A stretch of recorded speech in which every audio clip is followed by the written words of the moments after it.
guys.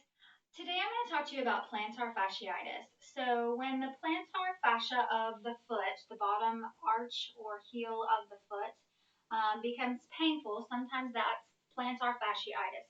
And what happens is it's just inflammation of the fascia. It's just where it's really tight in there.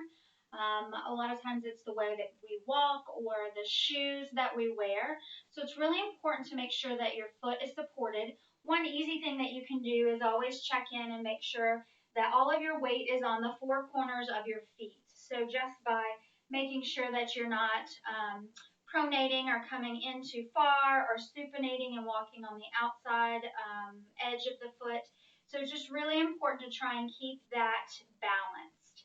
Now there's some things that you can do for plantar fasciitis.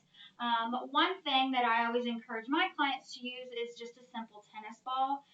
You can massage the bottom of the foot daily with this, and that will help. Now, it's really important to do this daily because it's just like any time you massage a muscle or work out a muscle, the more you do it, the more relief or the more building of that muscle you're going to get. So if you're only doing this when it's painful, it will help temporarily, but you can help yourself to be rid of plantar fasciitis if you really stick to it.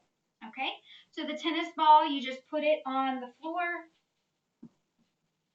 and you just roll it under the foot.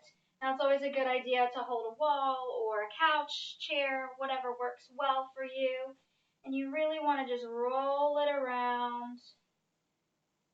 And there's not any structure on the bottom of the foot that you can hurt, so if it feels good, just massage away. I would recommend massaging 10 to 15 minutes. If you only have 5 minutes, that'll be all right as well. But the longer that you can massage it, the better it's going to feel. Another exercise that you can do to strengthen is, I'm going to hold the wall here so while I look down, is to squish your toes and pull a towel in. So you want to pull it in toward you, and then you can try and scoot it away. Now I'm on carpet, so it's not scooting, but I'm still doing the motion. All right, so I don't know if you can see that. I'll do it one more time. So you just put your foot on a towel and you're just squishing the toes in and pulling that towel in. Good. All right. So next thing that you can do, that will strengthen the foot, which is really important. The next thing you can do is to stretch. So I have some yoga blocks here. Now you don't have to use a yoga block, but I don't have any steps in my office, so it's just easier for me to show you what to do this way. So you can use a block or you can just use a step like at your house, your front porch, anything that you can step off of. So you put all your weight on the step and then you're just going to drop the heel back. You'll feel a nice stretch in the arch, and I would hold this about 20 to 30 seconds. If it's too painful, you can always let off and then come back and do it again. Now, I like going straight back, but I also like to get different parts of the foot as well and make sure we're stretching everything.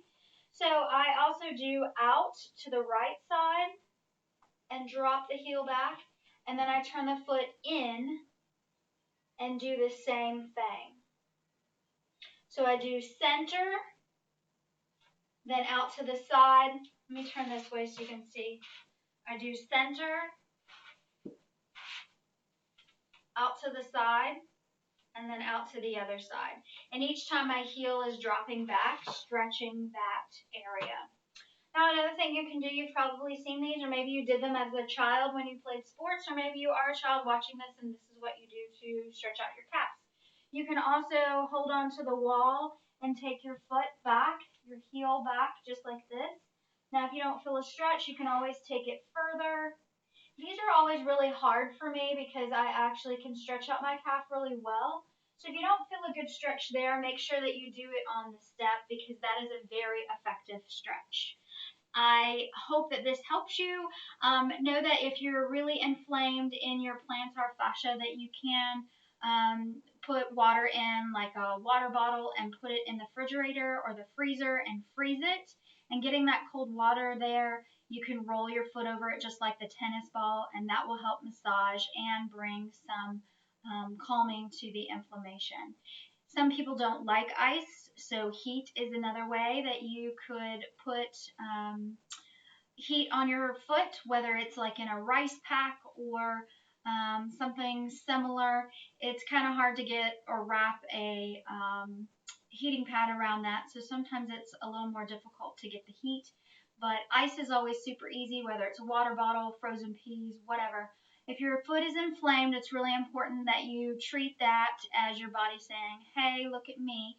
Because once we have foot issues, or we walk differently, it can affect our whole body, whether it's our hips or our upper body. Sometimes we even see neck issues, and it's all from the way that we walk, or we're hobbling or having to walk because our feet are uncomfortable. So make sure that you have good footwear. Make sure that you're stretching out your calves, and try and have your weight evenly distributed through all four corners of your feet. Make sure you're not turning them in or out. And make sure that when you walk, that you're going either mid-strike to toe or heel to toe instead of just walking on your toes. Because if you're walking on your toes, you're constantly making it really hard for your muscles to relax between the walk, just because when you walk on your toes, you're constantly keeping that plantar fascia and your calf muscles tight the whole time. So I hope you enjoy those tips. Make sure you comment and below if you have any questions. And as always, please like and subscribe. There are a couple of other videos here on the YouTube channel that help you stretch out some calves and lower body. So I encourage you to check those out. Thank you so much for watching.